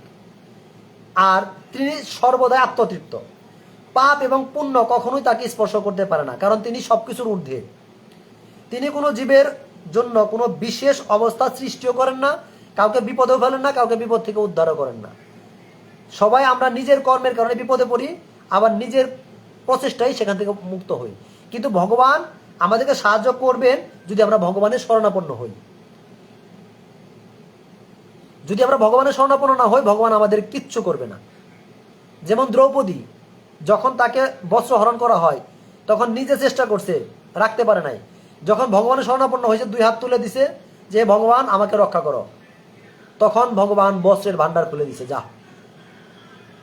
মানে কি, এক ঠিক সেম, আমরা যখন ভগবানের প্রতি পূর্ণ শরণাগত হব, তখন ভগবান আমাদের প্রতি পূর্ণভাবে সহায়তা করবেন। যেটা করছিল প্রহ্লাদ মহারাজকে, আগুনে নিক্ষেপ করে পুড়ে না, সমুদ্রে ফেলে পাথর বেঁধে ডুবে না, হাতের তলায় দেয় পাড়া দেয় না, সাপের গর্তে দেয় দংশন করে না, বিষ খাওয়ায় বিষ অমৃত হয়ে যায়। মানে প্রহ্লাদ মহারাজ ছিল ভগবানের শুদ্ধ ভক্ত এবং শরণাগত। আমরা যদি এরকম শুদ্ধ ভক্ত বা ভগবানের এরকম শরণাগত হতে পারি, অবশ্যই রক্ষিবে কৃষ্ণ বিশ্বাস পালন। আমাদের তখন বিশ্বাস রাখতে হবে ভগবান আমাদের অবশ্যই রক্ষা করবেন। আর যদি এরকম না হয়, তাহলে আমরা মোহাচ্ছন্ন থাকবো এবং কর্মফল ভোগ করতে থাকবো। এই জন্য জীবাত্মারা যদিও স্বাধীন, কিন্তু সেটা ক্ষুদ্র ক্ষুদ্র স্বাধীন, ক্ষুদ্র স্বতন্ত্র আছে, পূর্ণ স্বতন্ত্রতা নাই। সে ভগবানের ইচ্ছার বিরুদ্ধে কিছু করতে পারবে না, কিন্তু ভগবান তাকে ক্ষুদ্র স্বাধীনতা দিছে। কেবলমাত্র ভগবানের ইচ্ছার দ্বারাই সবকিছু পরিপূর্ণ হয়। আমার ইচ্ছায় আসলে কিছুই করতে পারবো না। যারা বুদ্ধিমান তারা কখনোই নিজের ইচ্ছাকে প্রতিফলিত করতে চায় না, সবসময় ভগবানের ইচ্ছার উপর ভরসা করে, ভগবানের যা ইচ্ছা তাই হবে। কিন্তু আমরা কি করি, আমরা বিশেষ কামনা বাসনার জন্য আমরা বিভিন্ন ধরনের কর্ম করি, আর সেই কর্ম ফলের দ্বারা মানে আমরা নিজেরাই দায়ী থাকি। কর্ম আমি করছি, তাহলে দায় তো আমারই। এজন্য সেই কর্ম ফলের দ্বারা আমরা নিজেরাই দায়, আমাদের দায় আমাদেরকে গ্রহণ করতে হবে। ভগবান এই বিষয়ে দায় নেবেন না। ঠিক কিরকম আমরা যদি যখন কোনো ফুলের বাগানে যাই বা কোনো ফুলের কাছে যাই, তখন কিন্তু আমরা সেই ফুলের গন্ধটা নাকে পাই, ফুলের সুবাসটা আমাদের নাকে আসে। তেমনি আমাদের ভগবান আমাদের খুব কাছে থাকেন। কোথায় থাকেন? একেবারে ঠিক অন্তরে, আত্মার সাথে পাশাপাশি, যার কারণে তিনি আমার সেই অন্তরের গন্ধটা তিনি পান, যে আমার মনে কি কামনা আছে, কি বাসনা আছে, ভগবানের নাকে তখন অটোমেটিক যায়। এই জন্য ভগবান বুঝতে পারে যে ওর এই কামনাটা আছে, তখন ভগবান আমি বলি নাই কিন্তু অন্তরে আছে, সেটা বুঝতে পেরে সেই কামনাটাও ভগবান পূর্ণ করে দেয়। এই জন্য ভগবানকে বলা হয় বাঞ্ছা কল্পতরু। প্রত্যেকটা ব্যক্তির মনের বাঞ্ছা তিনি পূর্ণ করেন। ভগবান চাইতে হয় না, আমরা মূর্খ বিদায় চাই। এখানে প্রভুপাদ খুব সুন্দর একটা উদাহরণ দিছে। আমরা যেমন ফুলের কাছে গেলেই ফুলের গন্ধ পাই, ফুল আমাকে বলতে হয় না যে একটু গন্ধ দাও, অথবা ফুল এসে গন্ধ নিয়ে এসে আমার নাকে আসে না, কাছে গেলেই পেয়ে যায়। ঠিক একই রকম ভগবান যেহেতু আমাদের খুব কাছে থাকেন, হৃদয়ে থাকেন, এই জন্য ভগবান আমাদের সেই অন্তরের কথাটাও বুঝতে পারেন, তাকে আর নতুন করে বলার কিছু থাকে না। যেমন আজকে এক ভক্ত, আজকে প্রচারে গেলাম, তখন এক ভক্ত বলতেছিল যে আপনি আপনার সামর্থ্য অনুযায়ী আপনি মন্দিরে টোকেন আছে, সেখান থেকে সেবা দিন। আচ্ছা, সেটাও দিবেন না, কোনো সমস্যা নাই, একটা ব্যানারে দেওয়া আছে এই সেবাটা 501 টাকা, আপনার কাগজও দরকার নাই, আপনি 501 টাকা মন্দিরে দান বাক্সে ফেলে দিন। ভগবান তো আপনার হৃদয়ে আছে, সে জানতে পারবে যে এই ভক্ত আমার এই পূজার জন্য 501 টাকা দান বাক্সে দিছে, ভগবান গ্রহণ করে নিছে। আপনার নাম গোত্র দিয়ে উচ্চস্বরে ব্রাহ্মণের মুখ দিয়ে বলার কোনো প্রয়োজন নাই, কারণ ভগবান অন্তর্যামী, অন্তরে আছেন। তিনি আপনার মনোবাসনা বুঝতে পারছেন যে আপনি নৃসিংহদেবকে পূজা দেওয়ার জন্য 101 টাকা মন্দিরে দান বাক্সে দিচ্ছেন, তার মানে দেওয়ার সাথে সাথে ভগবান আপনার পূজাটা আগেই গ্রহণ করছে। আর যে কাগজ লিখে দিছে তারটা যখন ব্রাহ্মণ উচ্চারণ করবো তখন পাইবো, আর আপনারটা এখনই পাইছে। তাহলে কোনটা অ্যাডভান্স? আপনার নাম জাহির করার জন্য কাগজে নাম লেখানো দরকার নাই, আপনি অন্তর থেকে দান বাক্সে ফেলে দিন ভগবানকে উদ্দেশ্য করে, হে ভগবান, আমি আজকে নৃসিংহ 108 জোড়া তুলসী পত্র পূজার জন্য তোমার দাম 101 টাকা দিলাম, ব্যাস আপনার পূজা গ্র্যান্টেড হয়ে গেছে, পাস, আপনি তো ফার্স্ট। এই জন্য আমাদের এই চেতনাগুলো একটু আমাদের বুঝতে হবে যে ভগবান হচ্ছে অন্তর্যামী, অন্তরের কথাটা জানেন, তিনি আমার অন্তরেই থাকেন, তাকে আর মুখে বলা দরকার কি? কোনো দরকার নাই। এই জন্য আমরা চাইলেও পাবো না, আর না চাইলেও পাবো, কারণ অন্তর থেকে ভগবান জানে আমি কি মনোবৃত্তি নিয়ে কি কর্মটা করতেছি। তো এই জন্য আমাদের যখন এই জীব যেরকম কামনা করে ভগবান তাকে সেইভাবেই যথাযোগ্য তার ইচ্ছা পূর্ণ করে। তার ইচ্ছা পূর্ণ করার জন্য জীবের যে শক্তি সেটা ভগবানই সরবরাহ করে। আর ভগবান কোনো জীবের ক্ষুদ্র স্বতন্ত্রতায় কখনো হস্তক্ষেপ করেন না। আমি চুরি করতে গেলেও ভগবান কয় না এই চুরি করতে পারবি না, ঘরে যা, বলে না। আবার মন্দিরে যা প্রণামী দিতে গেলেও ভগবান বলে না 5 টাকা দিলে কে ব্যক্তি দে, বলে না। এই জন্য ভগবান হচ্ছেন নিজেও স্বাধীন, আমাদের দেশে স্বাধীনতা ক্ষুদ্র, কারণ আমি ভগবানের অংশ অল্প একটু, এই জন্য আমার স্বতন্ত্রতাও অল্প একটু।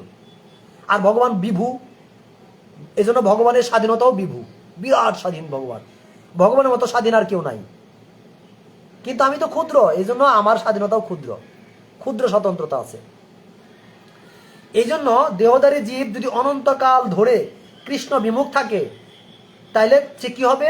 এই কৃষ্ণ বিমুখ থাকার কারণে সে এই তার যে চেতনাটা এটা আচ্ছাদিত থাকে, আর তার এই চেতনা আচ্ছাদিত থাকার কারণে তিনি এই জগতের প্রতি মোহাচ্ছন্ন হয়ে পড়ে, মোহিত হয়ে পড়ে।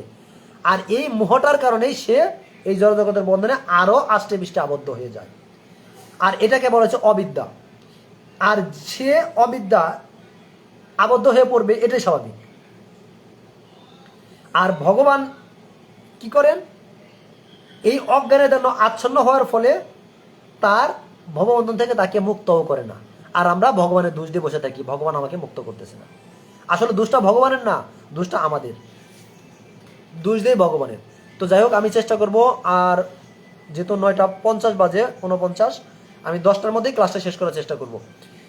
তো 16 নম্বর শ্লোকের অনুবাদ হচ্ছে, জ্ঞানের প্রভাবে যাদের এই অজ্ঞান বিনষ্ট হয়েছে। টর্চ লাইট জ্বালালে অন্ধকার দূর হয়, টর্চ লাইট নিভিয়ে দিলে আবার আলো দূরে যায়, অন্ধকার কাছে আসে। ঠিক একই রকম অজ্ঞানের প্রভাবে জ্ঞান বিলুপ্ত হয়, আর জ্ঞানের প্রভাবে অজ্ঞান বিলুপ্ত হয়। এই জন্য বলছে এই জ্ঞানের প্রভাবে যাদের কিনা এই অজ্ঞান বিনষ্ট হয়েছে, তাদের সেই জ্ঞান অপ্রাকৃত পরম তত্ত্বকে প্রকাশ করে। তাদের জ্ঞানটা কি করে? পরম তত্ত্ব, অপ্রাকৃত, যেটা এই জগতের না, প্রাকৃত না, অপ্রাকৃত। এই অপ্রাকৃত পরম তত্ত্ব মানে পরমেশ্বর ভগবানকে প্রকাশ করে, তখন তিনি ভগবানকে দর্শন করতে পারে। হরি বল। তখন এই অজ্ঞান যখন দূর হয়ে যাবে জ্ঞানের প্রভাবে, তখন তিনি সেই পরম তত্ত্বকে দর্শন করতে পারে, প্রকাশ হয়ে যায় তার কাছে। মানে কি? সরাসরি তিনি ভগবানকেও দর্শন করতে পারেন। অনেকেই বলে আমি কি এই দেহে এই জীবনে ভগবানকে দর্শন করতে পারবো? আমি বলবো হ্যাঁ পারবেন। কোথায়? গীতা আমাকে শিক্ষা দিচ্ছে। ভগবান বিশ্বরূপ দেখাচ্ছে অর্জুনকে, সঞ্জয় দেখছে।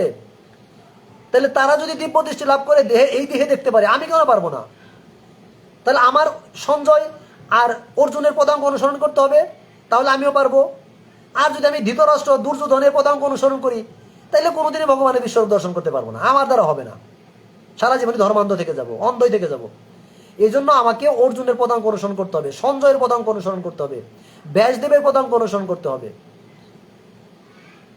আর যদি আমি কোনোভাবে ধৃতরাষ্ট্র, দুর্যোধন, দুঃশাসন এদের পদাঙ্ক অনুসরণ করি, তাইলে তো নরক নিশ্চিত। এই জন্য আমি কাকে অনুসরণ করছি এটাও খুব গুরুত্বপূর্ণ। তো ঠিক যেমন দিন মানে সূর্যের উদয়ে সবকিছু প্রকাশিত হয়, যখন সূর্য ওঠে তখন অন্ধকার থাকে না। আর এখন দেখেন সূর্য আমাদের পাশে নাই, বিপরীত পাশে চলে গেছে, যার কারণে এখন অন্ধকার। ঠিক একই রকম যখন আমার ভিতরে এই জ্ঞানের প্রকাশ হবে, তখন আমাদের সেই মোহচ্ছন্ন যে মায়া, মোহ, অজ্ঞানতা সব দূরীভূত হয়ে যাবে। এই জন্য আমাদের উচিত আমাদের এই জ্ঞান লাভ করা, দিব্য জ্ঞান, বৈদিক জ্ঞান লাভ করা। আর এই জ্ঞানের প্রভাবে আমাদের অজ্ঞানতাকে আমরা দূর করতে পারবো। এই জন্য যারা কিনা কৃষ্ণকে ভুলে গেছে তারা অবশ্যই মোহাচ্ছন্ন হবে, মোহিত হবে, তারা জড়জগতের বন্ধনে আবদ্ধ থাকবে, তারা কোনোদিনই মুক্তি লাভ করতে পারবে না যে পর্যন্ত কৃষ্ণের শরণাপন্ন না হবে। কিন্তু যারা কিনা কৃষ্ণ ভাবনায় ভাবিত, কৃষ্ণের শরণাগত, তারা অবশ্যই এই মোহাচ্ছন্ন অবস্থা থেকে মুক্তি পাবে। আর মোহাচ্ছন্ন অবস্থা থেকে মুক্তি পেলেই তার ভিতরে জ্ঞানের প্রকাশ, পরম তত্ত্ব, পরমাত্মা, পরমেশ্বর ভগবানকে দর্শন করতে পারবে। আর ভগবানকে দর্শন করলে তার কিছু লাগে না। হরি বল। জগতের সবকিছু পাওয়ার চাইতে কৃষ্ণকে পাওয়া ভালো, কারণ এই জগৎটাই কৃষ্ণের। আমি এই জগতের কোনো কিছু লাভ করা চাইতে কৃষ্ণকে লাভ করা শ্রেষ্ঠ, কারণ এই জগতের সম্পূর্ণ জগতের মালিকই কৃষ্ণ। আমি যদি কৃষ্ণকে পাই তাহলে শুধু এই জগৎ না, এই জগৎ, ওই জগৎ, ওই জগৎ, অনন্ত কোটি ব্রহ্মাণ্ডের মালিক কৃষ্ণকে পেয়ে গেলে আমি অনন্ত কোটি ব্রহ্মাণ্ডে ঘুরে বেড়াতে পারবো। আজ যে কৃষ্ণকে হারিয়ে বাংলাদেশের, ভারতের প্রধানমন্ত্রীও হই, তাইলেও আমি এই পৃথিবীর বাইরে যাইতে পারবো না।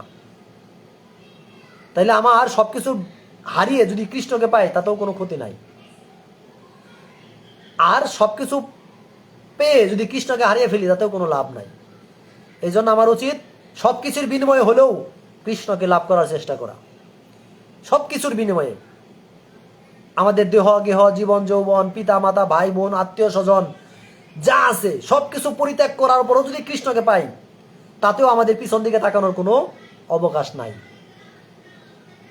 অবশ্যই আমাকে কৃষ্ণকে পাওয়ার জন্য সবকিছু করতে প্রস্তুত থাকতে হবে, সদা প্রস্তুত। তো যখন কেউ কৃষ্ণের শরণাগত হবে তখন বুঝতে হবে যে তার জ্ঞান পূর্ণতা প্রাপ্ত হয়েছে। কেউ যদি পূর্ণ শরণাগত কৃষ্ণের প্রতি না হয় বুঝতে হবে তার জ্ঞান পূর্ণ বিকশিত না, কারণ সে আংশিক শরণাগত হয়েছে, তার মানে সে আংশিক কলুষিত আছে।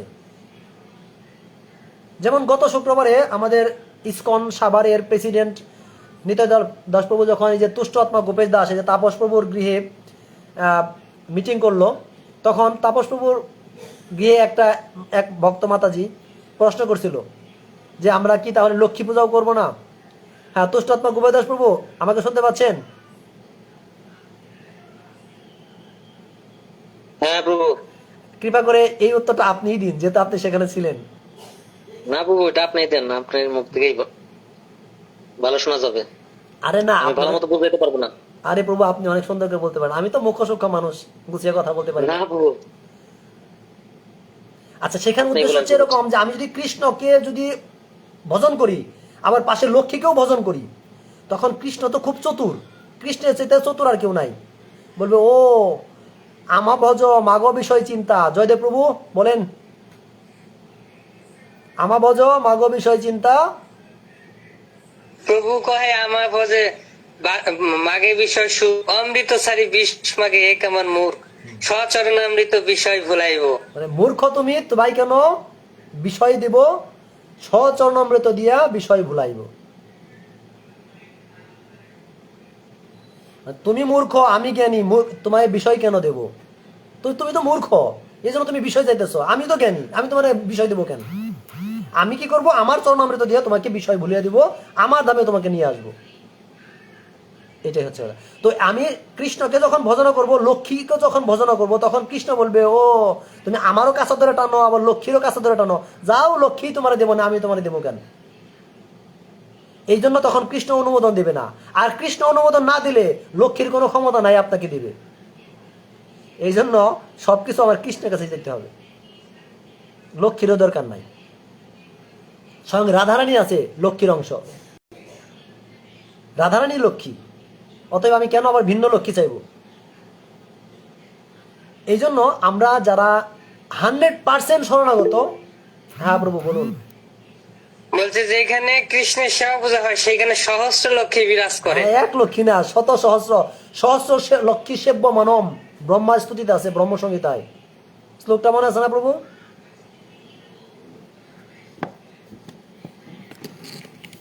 ওই শ্লোকটা আমার মুখস্থ নেই। আচ্ছা, আমারও মুখস্থ নেই, আমার একটু একটু মনে আছে, কিন্তু আমার এমনি বলতে বলে ভুল হইতে পারে, আমি দেখি ওইটা হচ্ছে এই শ্লোকে যে ভগবানের অর্চনের সময় আমি দেখেছি ব্রহ্মচারীরা এটা দিয়ে গায়ে এবং ভগবানের উপরে জল ঢালে। আচ্ছা তার আমি নাম দিতে আচ্ছা আমি বলতেছি, চিন্তামণি প্রকর সদ্মসু কল্প বৃক্ষ লক্ষাবৃতেষু সুরভিরভি পালয়ন্তম লক্ষী সহস্র লক্ষী সহস্র শত সম্ভ্রম সেব্যমানম গোবিন্দমাদি পুরুষম তমহম ভজামি। হ্যাঁ, শত সহস্র লক্ষ্মী মানে 100,000 লক্ষ্মী, 1 লক্ষ্মী 2 লক্ষ্মী না, শ্রীকৃষ্ণের ভজনা করতেছে। তাহলে যেখানে কৃষ্ণ সেখানে 100,000 লক্ষ্মী আছে, আমি 1 লক্ষ্মীর কাছা ধরে টান পরে লাভ কি? এই জন্য কৃষ্ণের প্রতি যারা পূর্ণ শরণাগত, বুঝতে হবে তার চেতনা পূর্ণ বিকশিত। যাই হোক, আমার সময় আছে আর 3 মিনিট, আমি 3 মিনিটে গীতার ক্লাস শেষ করব। এই জন্য আমরা যারা জীবাত্মা তারা বিভিন্নভাবে মোহিত হয়ে পড়ি। এই জন্য আমাদের উচিত এই মোহ থেকে বের হয়ে এসে আমাদের জ্ঞানটাকে প্রস্ফুটিত করে পূর্ণ চেতনায় লাভ করে পূর্ণ শরণাগত হওয়া একমাত্র কৃষ্ণের। আর তখন অবশ্যই রক্ষিব কৃষ্ণ বিশ্বাস পালন। সরঙ্গ শরণাগতি হয়েছে যাহার, তাহার প্রার্থনা শুনে শ্রীনন্দ কুমার। তো এই জন্য এই ধাপের জন্য আমাদের প্রয়োজন একজন সদ্গুরুর শরণাপন্ন হওয়া। আমরা যখন যদি কৃষ্ণ ভাবনায় ভাবিত হয়ে সদ্গুরু শরণাগত হতে যত্নবান হই, তাহলে সে সবকিছুই ভালোভাবে জানতে পারবে, বুঝতে পারবে। সদ্গুরুর শরণাপন্ন না হয়ে কখনোই তার ভিতরে জ্ঞান প্রকাশিত হবে না। বলছে দিব্য জ্ঞান হৃদয়ে প্রকাশিত। কে দিবে সাপ্লাই? আমার গুরুদেব দিবে। এই জন্য এবং পরম্পরা প্রাপ্তিম, এই জ্ঞানটা হয় গুরু পরম্পরার মাধ্যমে। গুরু পরম্পরা কৃপা লাভ না করলে আমাদের এই জ্ঞানটা প্রস্ফুটিত হবে না। যতই আমি গীতা পড়ি কোনো লাভ হবে না, আমার ভিতরে ঢুকবেই না। এই জন্য ভগবান আর জীবের মধ্যে যে পার্থক্য সেটা আমাদের বুঝতে হবে এবং আমাদের জানতে হবে। ভগবান কি আর জীব কি? জীবের স্বরূপ হচ্ছে কৃষ্ণ নিত্য দাস, জীব হচ্ছে ভগবানের অংশ। এগুলো আমাদের বুঝতে হবে। আমি যে দেহ নই, আমি চিন্ময় আত্মা, এটাও আমাদের বুঝতে হবে। আর এভাবে যখন আমাদের জ্ঞান চক্ষু উন্মিলিত হবে, তেমনই সবকিছুর উপর আমাদের উপলব্ধি হবে। আর আমরা তখন পারমার্থিক জীবনে আমাদের স্বরূপ উপলব্ধি করার মাধ্যমে আমরা যথার্থ জ্ঞান লাভ করে পরমেশ্বর ভগবানকেও প্রাপ্ত হতে পারবো। হরি বল। জয় শ্রীকৃষ্ণ চৈতন্য প্রভু নিত্যানন্দ শ্রী অদ্বৈত গদাধর শ্রীবাসাদি গৌর ভক্ত বৃন্দ। হরে কৃষ্ণ কৃষ্ণ কৃষ্ণ হরে হরে, হরে রাম রাম রাম হরে হরে। জয় জগৎগুরু শ্রীল প্রভুপাদ কি জয়, জয় পতিত পাবন গুরু মহারাজ কি জয়, জয় অনন্ত কোটি বৈষ্ণব বৃন্দ কি জয়, আজকের ক্লাসে উপস্থিত সমস্ত ভক্তবৃন্দ কি জয়, নিতাই গৌর প্রেমানন্দে হরি হরি বল। হরি বল। হরে কৃষ্ণ। ধন্যবাদ প্রণাম সকল বৈষ্ণব চরণে। এবং এরই মাধ্যমে আমি আমার আজকের আলোচনা শেষ করলাম। 9টা 59 কিছু সেকেন্ড, 10টায় শেষ। তো প্রভু, যদি কারো কোনো এই আজকের আলোচ্য বিষয়ে যদি কোনো প্রশ্ন থাকে, যদি কোথাও বুঝতে অসুবিধা থাকে, আপনারা হ্যান্ড রেজ করে প্রশ্ন করতে পারেন। আজকের আলোচ্য বিষয় কি ছিল? যে আমরা পরমেশ্বর ভগবান শ্রীকৃষ্ণ পঞ্চম অধ্যায়ের 13 থেকে 16 এই 4টা শ্লোকে আমাদের শিক্ষা দিচ্ছেন 3 প্রকার কর্তা। প্রথম কর্তা আমি, এটা প্রকৃত কর্তা নয়। দ্বিতীয় কর্তা জড়জগতির জড় প্রকৃতির 3টা গুণ, যুগমায়া মহামায়া, সেটাও প্রকৃত কর্তা নয়। পরমাত্মা হচ্ছেন প্রকৃত কর্তা, আর তিনি সবকিছু করাচ্ছেন। তিনি হচ্ছেন সকল কিছুর ভোক্তা, সকল কিছুর নিয়ন্তা। এই জন্য নিজেকে আর কর্তা অভিমান করবো না, তাহলে আমাদের দুঃখও থাকবে না, সুখও থাকবে না। এটাই হচ্ছে আমাদের আজকের ক্লাসের আলোচ্য বিষয়। তো যদি আর কোনো প্রশ্ন থাকে আপনারা হ্যান্ড রাইজ করে প্রশ্ন করতে পারেন। আর যদি না থাকে তাহলে আমরা এখন সৌরভপ্রভুর কাছে চলে যাব আমাদের পরবর্তী সেশন রিসাইটিং এর জন্য। আচ্ছা, আমি ফেসবুকের লাইভটা এখন স্টপ করি, আমি নতুন করে লিঙ্ক দিচ্ছি। আপনারা সবাই থাকবেন, আমি ফেসবুকে আবার নতুন করে লিঙ্ক দেবো এখনই। এটা একটা পার্ট হোক, এটা হচ্ছে আলোচনা, আর পরবর্তীতে হবে রিসাইটিং মানে গীতার শুদ্ধ উচ্চারণ। এটা আমি নতুন লাইভ দিচ্ছি।